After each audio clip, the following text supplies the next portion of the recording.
Welcome to today's Ascendo Reliability webinar. We're going to talk about control charts, or SPC is probably the proper term for it, or statistical process control. The basic idea is there's a handful of formulas and different ways of constructing control charts and things like that. We're not going to talk about the basic formulas so much as more the concepts that make the difference between a good control chart system or SPC process in a not so good one. And as you can imagine, if you've been to any of my webinars or listened to any of the podcasts, is that I've seen the lots of different varieties of implementations over the years. I used to spend quite a bit of time working with vendors and suppliers and so on, and doing site audits and assessments and things like that. And I've worked with product development teams and manufacturing teams, factories, and I've seen just about every iteration of control charts you can imagine. And some actually done really, really well. Now, of course, if I get my slides to move, one of the best, and I know I've talked about this group before, is a small factory in Mexico that originally was built by Bell Telephone Company back in the 30s or 40s or something like that, maybe 50s.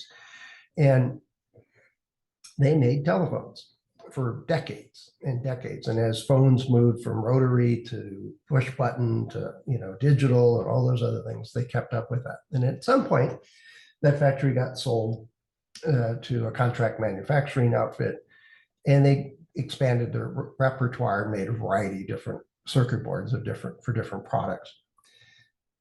And when I was working at Hewlett Packard, we were interested in expanding how many contractors we had building circuit boards for us. So I went to see this group, and it was an older building, and it wasn't anything fancy from the front door, from the lounge, the reception or anything else. And the factory floor was efficient. I think it could have been better lit, a couple other things like that, but had really no complaints. And then they didn't spend a whole lot of time telling me about their SPC program, because it was just something they always did. It was an ongoing process of moving the control charts from one area of the production line to another. And depending on what the particular product was, they may be monitoring different parts of their process.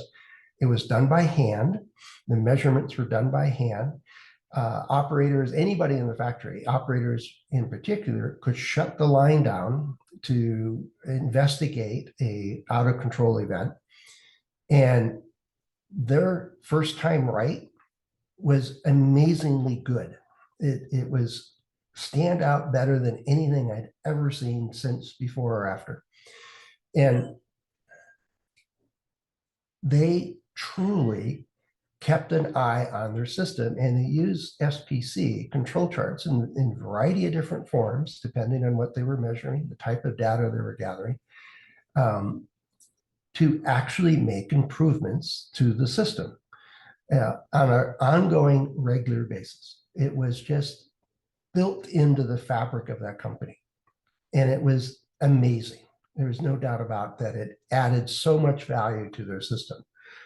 Now, as opposed to the ones where I walked into the building and signed in, and my host came out and got me, and we went into a conference room, and they said, "Oh, we do control charts. Let me show you." We walked outside the conference room. We haven't been anywhere near the factory floor yet. And they showed me this great big wall, and it was glass covered, kind of a bulletin board looking thing. And they had control charts all over it. And some were dated from a year ago.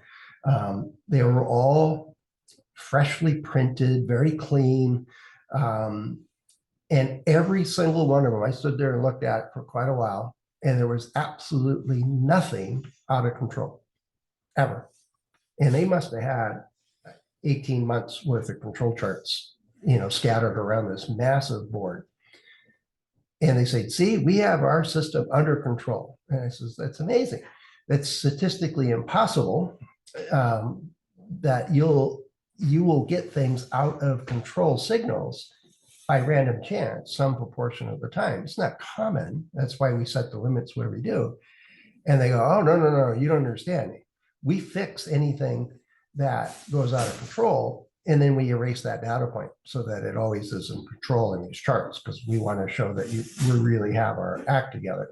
And it says, well, make a long story short, it was really only for that bulletin board and for guests to see. It had absolutely nothing to do with them actually making improvements on the line. The operators didn't even know they were doing SBC. It was all automated measurement systems on areas that they could do automated measurements, not where they should be doing it. And some quality engineer somewhere upstairs once a month printed out the new charts and adjusted them as needed and put them on the bulletin board. That was their entire SBC program. Not all that good, but they could claim they're doing it. I argued that they actually were not doing statistical process control. It was a lie. It really was. Now, some of them do it because the procurement engineers and procurement teams wrote in the contract that you have to supply a control chart with every shipment for that batch of products. And I've opened boxes and seen a control chart in it. And I thought, oh, that's clever. Let's, get to see what's going on. Until I noticed the next week, I opened a box and I put it next to the control chart that I'd gotten the week before, and they were identical. I mean, every single detail except the date was identical. This doesn't seem to be all that real. And turns out is that the shipping department had a whole stack of these things, and they would write in a date, and that was their whole process, and they would throw it in the box, and it checked the box for the incoming people saying, oh, we're supposed to get control charts. They didn't know what to do with these, but they knew that they were looking for it in the paperwork, so they checked the box, and then the finance people would send them a check. And they checked a handful of other things. If it was supposed to be capacitors, it really was capacitors and stuff like that. But in that case, it was, why are we wasting all this paper? And it really has little to do, other than we said we want control charts with every shipment. And they interpreted that as, well, we don't know what the hell that is. So they looked up control charts and made a few of them and stuck them in the boxes. And nobody complained, well, until I did. But the idea is that control charts and SPC is a whole lot more than behind glass or just because we're going to check the box. There's a lot more to it if you really want to add value with that process. So I'm going to leave this as a rhetorical question. So what's your SPC story? I mean, I'm sure the people that attend these webinars have either implemented it at one point or another, or have an ongoing program, or have seen a wide range of implementations with their vendors, with their suppliers. And I'm quite sure we could spend a whole hour just recounting stories of what works and what doesn't work. But that's kind of the idea there. All right, so what is SPC, statistical process control? We have control charts. That's a piece of that process. It's the ability for us to collect and analyze some data. And as you know, there's a whole lot more that goes to that. The control charts in and of themselves is just a tool. It's a mechanism for us to graphically take a look at how our process is doing. And we use control charts for a range of different reasons. And the simplest one is just to see what's going on. Is our process stable? Now, many of you know, have run into the idea that if your process is not stable, it may or may not create product that's in spec or is functional or anything else. It may or may not be. That's one of the drawbacks, and I'll talk about a little bit later, is people confuse stability with process capability. They're related, They're not necessarily the same. But in any implementation I've done, when we set up and started to monitor a process, and it was a little bit of pre-work, we'll get into some of that, as to what we were going to measure and why. But once we started measuring it, we almost always, and this is my experience in working with a variety of different factories and different processes, is the process is not in control. And it could be that somebody's heavy on the handle of the temperature setting for some part of the process, or another person shift variation is they reset the controls to their liking and it shifts the process and it moves around erratically. It could be that batch to batch variation is too high of the raw materials coming in or whatever it is. But until we started monitoring that process, we didn't know that. We may have had an indication at the end of the line when we had some yield problems, which is a good indicator that you need to do process control. But what we did is almost every time it took work to get the process in control, stable, and running along predictively, I guess is the right word for it, is that the widgets we're making today will be similar in the variety and variation and target center line that we had yesterday, tomorrow, and the day after. The idea is if you don't monitor your process, it's really hard to know if it's in control or not, if it's stable or not. And so that's step one, is just get your variability in your process minimized and consistent. Only then can you actually then making changes to get it on target, get it in spec, and improve that part of it. If you have an erratic process, trying to make adjustments so that it gets in spec is generally, and this has been my experience, and I've seen some papers on it, generally makes situation worse. We end up over controlling and over adjusting this type stuff. The story about the thermostat in the house might come to mind here. The intent of getting the process stable is so that we can identify how to further reduce the variability and center the target, that's the nominal functionality of our product on spec, on target, on the center line, basically, is what we're trying to do. But until it's stable, it's folly to try to make improvements to get it in spec because we're working with a pretty erratic system.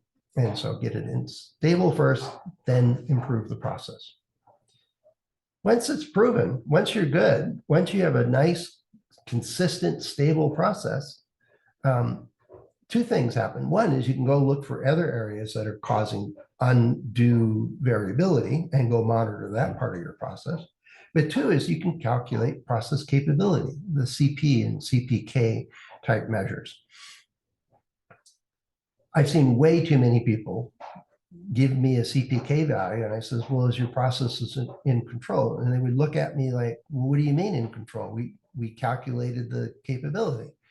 I said, that capability number is worthless unless your process is stable. And that usually confused most people I ever talked to about this process, which seemed odd if they were actually getting to the point where they could calculate a CPK, but they really didn't understand what they were doing. And the other part is that when I started looking at their control chart process and what they were doing for process improvement and stability, it really was kind of just check the box kind of stuff. So anyway, I have way too many stories of bad ones, and that might creep up a little bit too much here.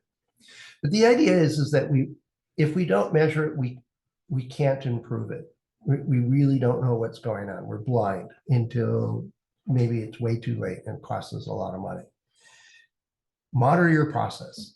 And control charts isn't the only way to do that. Of course, you could do 100% sampling if you've got, especially if you have a non-destructive measurement system of some sort.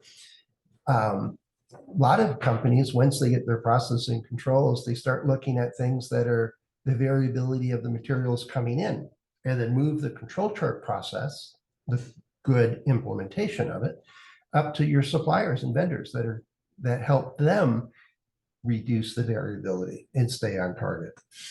And so you're going to hear this a couple of times, but using control charts earlier and often is often a route to actually get a nice, consistent process that creates good products. So the basic idea, the fundamental idea here is that we're deliberately trying to monitor what's going on and make improvements.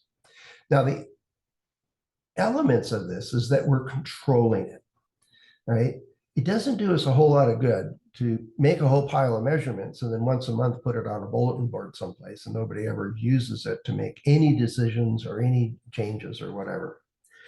The basic idea, I've been saying that a little bit too much, but the SBC is a part of control of the process.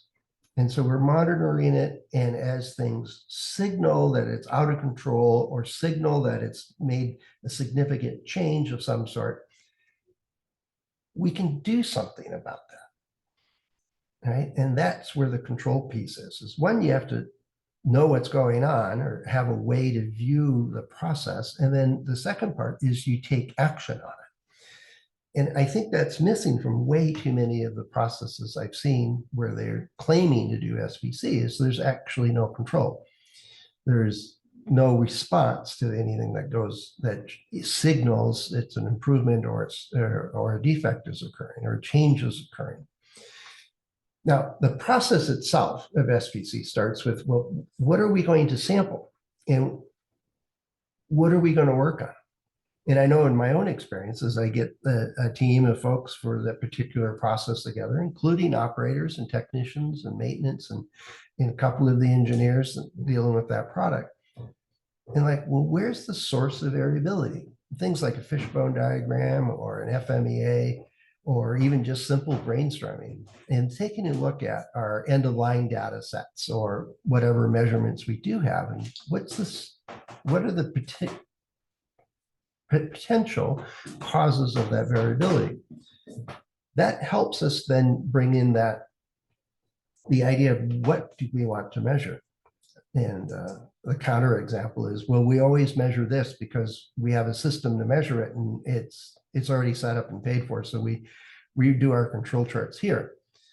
Well, does that stage in your step in your process have anything to do with why you have a 38% defect rate at the end of line? Oh, no, it's other places, but we don't have a way to measure that. Sometimes it does take thinking through how would you go about measuring something so that you could actually monitor it and make improvements there. Just because you don't have that gauge today doesn't mean that it's impossible. And many of the sample plans include pull a few pieces off the line and measure them whichever way you can so that you get started with some data. It doesn't have to be expensive. It doesn't have to be automated. All those kinds of parts of it comes into the sampling plan. And just get started. Adjust as you go. It's not create the ultimate SBC sampling plan and then never change it. Well, that's folly. You're really wasting a lot of time there.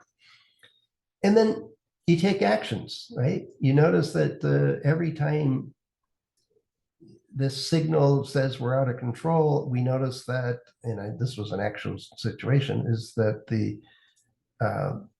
forklift door to the dock would open, and this was at night in wintertime, and this blast of cold air would come through. So all we had to do is once we noticed that relationship, that temperature, a blast of Arctic air basically hitting our product, which was temperature sensitive at that stage in the process, we just put a shield up. We put basically a big tarp up that would shield the air from hitting it directly. Now, it still cooled that area of the room down, but not near as much. So we just insulated it basically. But until we started measuring it, we didn't know that that was happening, that it was related to that cold air. The operator thought it had to do with the forklift driving by creating vibration, which was coincidentally the time they would open that door to load something or pull something off the truck. So get the data, make the observations, and take action and then check if it's working again or not. Keep on doing that process until you get it into a satisfactory area of process capability, and then move on to the other areas that need improvement. That's the essence of SPC right there, right? It's not rocket science by any means. It's not terribly difficult. I think the one of my early books, and I still have it on this, not that I'm this old, was published in the 20s, 100 years ago. And the basic formulas, the basic approach, the underlying assumptions are all the same as they were 20 some years ago. Yes, we have some other fancier control charts these days that using a computer makes it a whole lot simpler. Yet I have an issue with that sometimes. The basic issue is that if you're not actively in line while your product's going through the process making measurements, it's really hard to connect that out of control signal with what's going on in your process. And I highly recommend, and in that very first factory I talked about that was just amazing, they did it by hand on paper. Calculating an average of 5 samples is not difficult to do. They were doing it by hand. They didn't have calculators. They didn't have all this other fancy stuff laying around. No computers involved. I actually think that using a computer to collect the data and do the control charting for you actually separates the people that actually need to make the observations from the process. And I don't think that's a good thing. I think having your hand on the pulse of your system and your eye on the pulse of the system and actually making those measurements and seeing the results, and then noticing what's going on with that process. Taking some ownership to say, oh, that forklift door opened, or we just switched to a new batch of material, or whatever it is the idea is that person on the line and actually making those measurements at the time that part of your process is occurring, that section of your product is assembled, gives you the ability to notice the anomalies, the causes. And this gets really into the root cause, kind of situation. And again, way too many observations where I see an SPC program, but they don't allow their operators to do any root cause analysis, never stop the line. And so they know they're creating crap products, but they're not allowed to say anything about it because they get chastised for impeding the production line or something like that. And then 2 days later, all this scrap goes out into the dumpster and they're wondering what went wrong with their process. Because now 2 days later, it really is hard to tell what's going on, what actually caused that problem. The frustrating part is that those people on the production line, if they are enabled to care about their product, many of them do care that they want to make a good product and make good results. They don't like scrap and failures and stuff like that any more than anybody else does. But when you take away their ability to actually do anything about it, they're just there to push buttons and keep things running. It's kind of cuts off half their job of actually creating a good product. SPC is a tool to enable your operators to actually take ownership of that process and to really contribute to the ability to create a process that's stable and capable.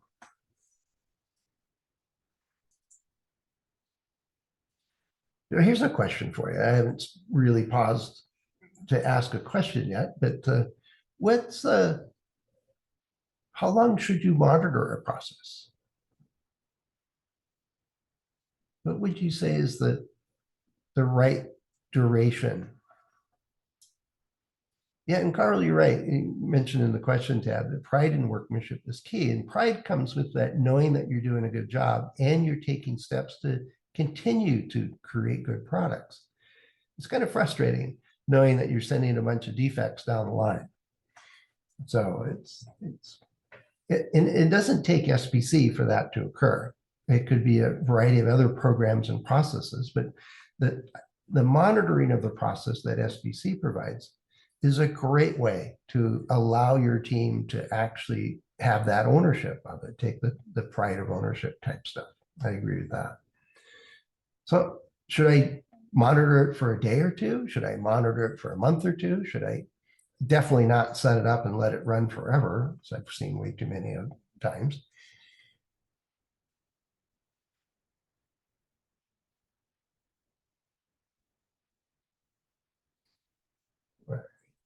But the concept here is it's sort of like the advice I got for writing a memo or a proposal. It should be long enough to get the point across, but not longer. And so you should monitor a process until it proves itself to be in control, and then move on. Move to the next place. Making measurements, collecting data costs money. It takes time. If you've got other opportunities on that process to make improvements, go there. Go where you can actually continue to make improvements on your process. If you've this first step is now good and clean and it's stable and we know how to do it, and we've minimized the variability to a very acceptable level. Well, what is not acceptable yet? What areas are our processes still causing problems?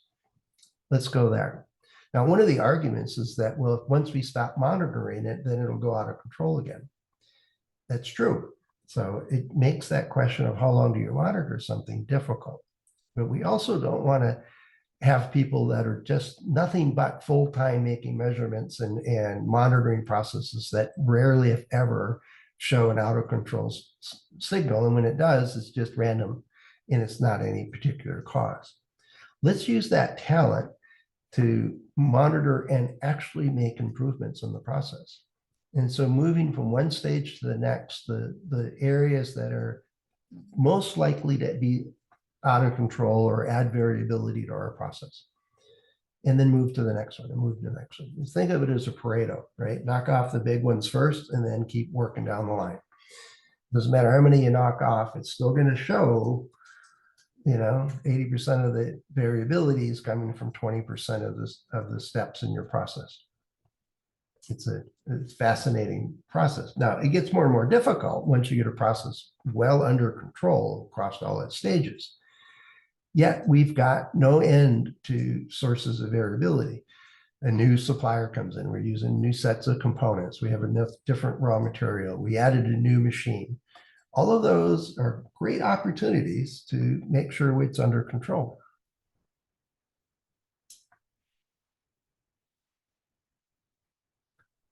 Let's see, get my cursor here. Now, let's apply this.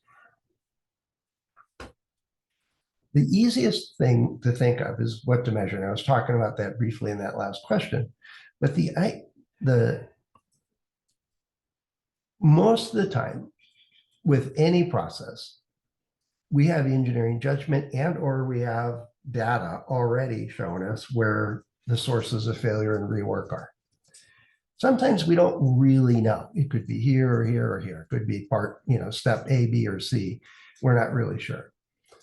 Pick one and go for it. See if that variability is truly a problem or not. If it's not, check the next stage, and so on. But the concept is that we can't measure everything. I think that would be a total waste of time, but we should not measure the things that are convenient to measure. In electronics manufacturing, I've seen way too many steps in the factory where they're measuring solder paste deposit. And I said, have you ever had problems with solder paste? Well, no. And because they've got a great piece of equipment, they have that process under control, they know what they're doing. And then why are you measuring that? You still have touch up on 30 to 40% of your products at the end of line. If that's not due to solder paste, then what does it do to? What is causing that failure? Those problems. Could it be the temperature in your soldering your reflow oven? Or could it be temperatures in something else? Could it be cleanliness of your boards? Could it be alignment? Could it be the way your parts are being placed? So just because you can measure an area and have the equipment to measure it doesn't mean that's the piece that you should measure. That's not the step that you have to measure. And so it takes a bit of engineering judgment and some risk management or engineering thinking through this process. Simple things like I mentioned earlier, brainstorming and fishbone diagrams can quickly give you a long list of places that could provide variability in your process to lead it to be erratic. Then prioritize those. And the basic concept is that you're looking for sources of variability, which is what leads to those out of control or erratic behaviors of things. Once you start looking at it that way, then it's a process of, well, how do we measure that? And there you may need to get creative. There may be easy, simple ways to do it, or there may be ways you could do it temporarily by hand, just to see if that part of the process is worth investing a better method to make the measurements. But until you start, until you actually solve some of those problems, what to measure and how to measure it, you're pretty blind to what's going on in your system. Now, another tenet here is that earlier in the process is better than the end. Setting up a control chart on your final test and realizing that you already know some percentage of your products are going to rework, some are being scrapped, is not going to tell you a whole lot about what's going on in your process, especially if it takes a day or two for your product to move through that process. I saw a note the other day that an auto manufacturer was making some vehicle and they were making a new one every 76 seconds. I bet you there were a few people and robots involved in the process. Yet the idea is that process probably had quite a few steps and vehicles lined up and moving one from the other one in a pretty steady clip, so that at the end of the line, a new vehicle would roll off every minute and in a few seconds. That's impressive in and of itself from just a manufacturing point of view. The ability for one step in that process to create havoc and create in massive amounts of rework in a very short amount of time. For example, if one of them didn't connect the brake pedal and that wasn't monitored or checked until they tried to drive it off the end of the production line and the vehicle didn't stop, well, you can imagine that there's probably a whole lot of vehicles that are in that process that now need to be reworked. So if you can monitor earlier in your process, and ideally with your vendors and suppliers, then you minimize the variability at the source rather than kind of looking through the rearview mirror at the end of line, which is harder to interpret and to deal with and take action with. The other one is the work with the design engineers and taking a look at parts of that design that had the least margin. Where are the areas where they were boxed into a corner and there was very little leeway here in order for this tolerance stack up to work? We needed to minimize margins, for example. Or there's areas that I always ask the question is, well, what part of this design keeps you up at night? Which is likely to fail? FMEAs and the design FMEA is a great place to start to then look at, well, what are the processes that are involved with that area that has the least margin, that has the most likely areas to lead to failures? Can we measure that? I did that once with we were making a microphone type product, and it had the little cage over the active element of the microphone, and it was glued on. Now, I've never been a fan of glue in the manufacturing process. And it turned out it was the area that both the design team and myself said this is going to be an issue. And we found very quickly that if it wasn't done well, both the appropriate amount of glue applied and cured correctly, right temperatures and duration, that glue joint was pretty poor. And if you just slap the microphone on your hand, that cage would pop right off. Now, that's not a good customer experience. The microphone still works, yet it's not a good thing to have happen, especially right away with your product. And so we spent quite a bit of time monitoring that process, improving it, trying to get the strength of that glue process to actually hold. At one point, we even considered redesigning the attachment so that it had more of a mechanical fit rather than a glue fit. The idea here is that we didn't monitor that glue process at end of line because it was a fairly early step in the process of the assembly of it. So we monitored it there. We even started looking at the variability of one batch of glue to the next. And that was pretty stable. That was really rock solid. It was probably all from one vat, the amount that we had. Yet the idea was that we were looking for where's this variability coming from? And it didn't take us very long to figure out that the process of applying glue is not simple. And so there was some automation of that, and there's still problems. Long story short is we finally figured it out. And I don't know if the product's still on the market or not, but we had a whole lot of time spent on that part of the process where the circuit board, which really, really simple, really had no areas that we were worried about. And we didn't do a whole lot of work on process control on that. We looked to the parts of the process that we knew would be an issue. And the bottom line is what could vary that's going to lead to failures or problems with your product. And then let's go measure those and reduce that variability. It really comes down to being that simple, although it sounds simple. All right. Now, there's tons of stuff to do once you figure out what you want to measure. It's the kind of data you have, how many samples you take, how often do you take samples, the cost of doing that. Does it, if it's a destructive measurement, you don't want to do 100% testing. That would be kind of folly. The tricky part here is that understanding the source of the variability and setting up your sampling plan, and you may have to adjust it a few times to really get a good picture of what's going on, it's a trade-off of if I measure every single product, I get a lot of information. Yet that may not be sustainable. It may cause damage to the product just by measuring it, even whether it's destructive or not. It may take time that would slow your production line down. All of that has to be considered.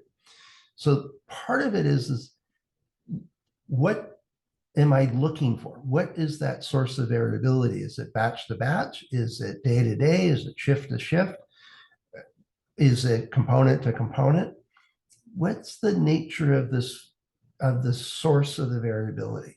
And so a bit of engineering judgment, a bit of experimentation come into play to figure out exactly how often and how frequently to make measurements. And it's not fixed in stone. You can change it. If you're measuring, say, once a day at the same time, and it just happens to be when the line is reset and everything looks great, yet you're still having problems down the production line. They're still having fallout and failures later. Well, change your sampling to be a bit more erratic or random, or change it so that you sample more for a few days to get a good picture of what's going on. And then adjust your sampling plan to make sure you're capturing the variability. So if you've got a cyclic process where it's heating up and cooling down either with the day or with your equipment, and it works great at a particular temperature, if you only measure when it's at that temperature, you're going to get great systems. If you measure it when it's working at its worst, you may be chasing variability that is independent of the cause. if you're only seeing it at say 40C when it works great at 30C. And you'll miss some of the clues of what's going on. And that one is just going to be experiment and experience and be willing to change it so that you get a better picture of the sources of variability and the causes of that variability. And keep an open mind to all the ways that something can vary. There's pretty near a million or an infinite number of those. And some are more important than others. The most important thing is that monitoring a process is wonderful. It gives you a view into what's going on. It gives you the opportunity to do something. If the process denies your operators, your team, anybody from actually collecting the data and information and doing something about it, well, then don't even bother collecting the data. What's the point? If I'm going to collect all this information and ignore it, I can save money by just stopping making that measurement. I guess that's enough said on that. It's one of the most important pieces is that if you get a signal, you get 1 point outside the outer control limits, you got 2 out of 3 in the second band, or all the different rules that go with this, it should immediately initiate a root cause analysis. And you know the rules, right? Collect the data, preserve the evidence, get the team together to figure out what could go wrong, do the experiments to figure it out, get the information as quick as possible. Because if the production line keeps going and the variability smooths out, there's nothing there to see anymore. But if there's logs, if there's observations, if you notice that forklift is driven by, write it down. Get the information so that you can start piecing together what really happened. Why is this variability happening? It's really only then that you can start figuring out what you're going to do about it and pull in the other tools to do that. Some are simple, some are incredibly difficult, which is kind of fun. Keeps you busy during the day. Okay, so I'll leave this as a rhetorical question because I've already explained half a dozen or more that I've seen, and I'm sure you could add to that list. If you want to drop something in the chat window, that'd be great. But what have you seen? I've seen procurement, I've seen check the box, I've seen behind the glass, no action taken whatsoever, scrubbing the data so that any out of control things don't show up on the chart, making the measurements automatically and nobody looks at it at all ever, but you can say that you're monitoring, which is not true, because if you're not actually making any decisions on it, you're making measurements, but it's going to nowhere. So those are just a few that I've seen. And I'm quite sure that if I think about it a few minutes, I'll think of a dozen more. And it doesn't have to be that way. It really can be simple. And it can be applied to the simplest of products and the most complex of products. It's the basic process invented way back when, I think at Westinghouse, or the precursor to them, created a very efficient tool for us to understand where's the source of variability in our processes. And it gives us the opportunity to do something about it. And it baffles me is that this tool, which once you get past the idea that it has the word statistics in the title, is really pretty basic. It's not that much different than taking averages and plotting points and following a couple of rules to detect when something goes out of control or not.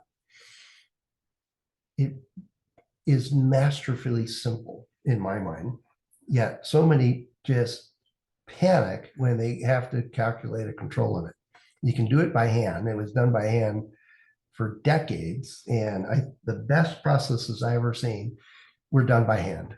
And the measurements, the controls, the plotting, and then using sometimes very sophisticated tools to do the root cause analysis and make the improvements. and sometimes very basic things. Yet the idea, again, is the process itself is pretty flexible and pretty simple if the team using it is actually thinking and thinking about what they're trying to achieve. Doing it for because we're told to is usually a recipe for a problem. So here's just a few more to round out our day. I'll go through these pretty quick. I almost blew a gasket when I realized that they were taking a sample and they were making measurements and they calculated it. And then she didn't plot the point. They had a piece of paper there. They were doing the control charts by hand, made a measurement, and she looked at the control chart with her results of her sample of 5, the average of it, and she went and got another sample. I says, what are you doing? Do you always take 2 samples at one time? And she goes, well, I take as many samples as it takes to stay in control. What? So she was recognizing as soon as she had the results of her calculation that if she plotted it, it would be an out of control signal. And apparently she would get punished for that. She would be chastised or, how did she screw up the process? Really? I went and had to talk to other people that it wasn't her fault. But the idea was that, no wonder your process always is in control. You just ignore any signals that any evidence that it isn't. That's convenient. The other one was they would actually say they address the issue. And I asked, what's the Pareto of how you address these things? And it was like 99% of the issues where it was a one-time thing. It was just random chance that it occurred. And it was like once a month, once a quarter, they actually made an adjustment to their process. They actually recognized that that was an unwanted source of variability and they did something about it. Most of them they dismissed as saying, well, there's a small percentage that it'll fail anyway, they called it a failure, which was a signal that they didn't understand process control. It's a signal. It could be an improvement. It could be a out of control circumstance, yet it could be good or it could be bad. Until you sort out what's the source or the change that occurred, you really don't know yet. But they counted on that, say 2% of the measurements were going to signal an out of control event. So they said, well, that's what happened. This is all right. Out of the last 100 samples you've taken, how many of them were addressed by just removing them because you deemed them to be the random chance? And it was sort of like 40 or 50 of them, so almost half. And so we did a quick calculation and showed that their process was amazingly out of control and really helped to explain the low yield at the end of the line. Yet they really didn't understand the point of SPC at all. And that was discouraging. The other one I saw, and I've seen this a couple of times, is that when we first did the control charts, we ended up with these really big control limits. And it was, plus or minus 100 units, whatever scale you want to use, but very large. Process had a lot of variability in it. And then they never changed them. They made improvements. They actually made improvements to the production line. And they said, well, we don't get out of control signals at all anymore. And I said, well, when's the last time you adjusted your control limits? If your process is stable and you've made changes to it, and you've made improvements to it, so the variability is reduced, say, orders of magnitude, well, your process has changed. Thus, your control limits need to adjust. Well, we tried that once, and then we started getting out of control signals again. And we don't want those. It says, well, do you want to improve your process? Oh, yes, we do. Then change your limits. Get the signals that you're looking for so that you can recognize when you need to do something about it. And they insisted that they use the first 30 data points and that's it. We're only do that. And so on. Dozens of stories of how this process can be just not there. One of the more insidious ones, and this one, even with a team that's really trying to do a good job and is well trained on it and understands the concepts, is if their measurement system is not capable, if the source of the variability is in the gauge that they're using, they're going to be chasing the whims of their gauge, not the whims or variability of their process. So an often overlooked step, unfortunately, is what is the measurement system you're using able to make the measurement? And so doing a measurement system analysis and sorting out if your gauge, your measurement system, is able to minimize measurement error down to less than 10% is kind of the gold standard for that, or standard for that. Lower amount of measurement error due to your gauge, the better. Because then you're left with the variability of your process is what you're trying to achieve. And yet, if your gauge is way off, you're going to be chasing phantoms all day long and think you're doing something useful and probably making your process get worse and worse as you go.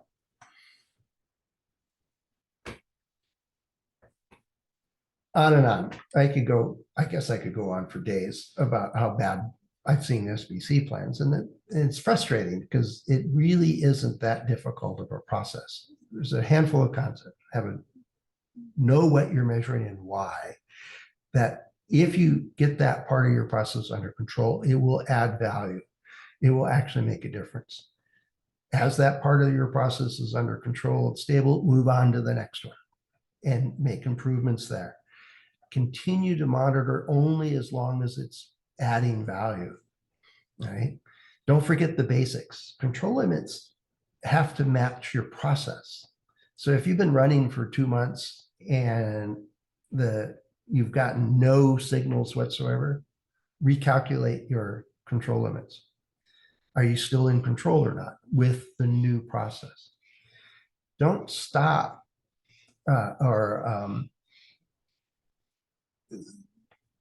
as soon as somebody puts the specification limits on, and there are 1 or 2 types of charts where the spec limits are expected to be on the chart for individuals measurements usually. Yet, if you see a control chart and it has specifications limits on it and it's dealing with an average of stuff, they really don't understand what they're doing. The specifications come into play when you're doing process capability, not really when you're doing process control. And that's a fundamental concept that I see so many miss.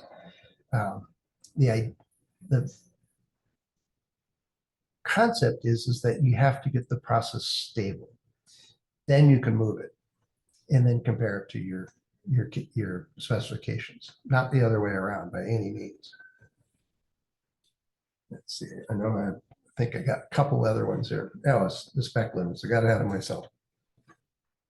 I'd like to think of it as that the control limits are from your process. They're from reality. This is what your process is doing. And it could be great, it could be not, yet it's really intended to reflect the tool's ability to signal that something's different. And if your limits are disconnected from your process, you've made process changes and you didn't update your limits, then you're distorted reality and you're not going to get adequate information from that tool. The specifications is our wish, it's what we want. Now, reality doesn't always respect what you want. We could have impossible specifications, or that process is never able to accomplish.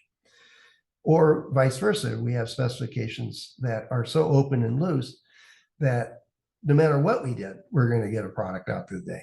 Yet if that variability, whether allowed or not by the specifications, creates failures, costs us money, causes customers to have failures, then it's a problem. That's the reality.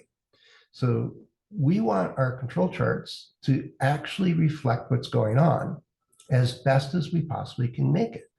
And that involves updating the limits as you go.